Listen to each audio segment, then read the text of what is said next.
قال الصحفي الإيطالي فابريزيو رومانو إن النادي الأهلي السعودي قدم عرضا إلى لاعب مانشستر سيتي رياض محرز والمفاوضات بينهما مستمرة. وأضاف رومانو أن الأهلي يحاول إغراء محرز بالعرض الذي قدمه للاعب الدولي، مشيرا إلى أن الاتحاد لم يدخل في مفاوضات مع محرز إلى الآن رغم ما يقال من أنباء.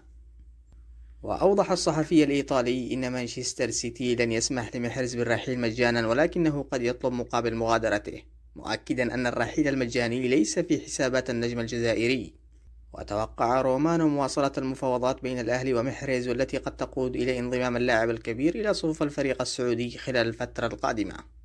من جهة أخرى، علق الأهلاويون مصير الدولي المقدوني إليوسكي لاعب الفريق الأول لكرة القدم حتى أخذ رأي المدرب الجديد الذي سيتم التعاقد معه خلال الأيام المقبلة.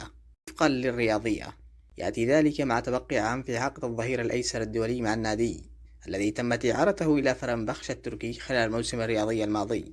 وفقا للرياضية، يميل التوجه داخل النادي إلى عدم عودة اليوسكي وتغييره بلاعب آخر خلال فترة الانتقالات الصيفية التي تنطلق حاليا.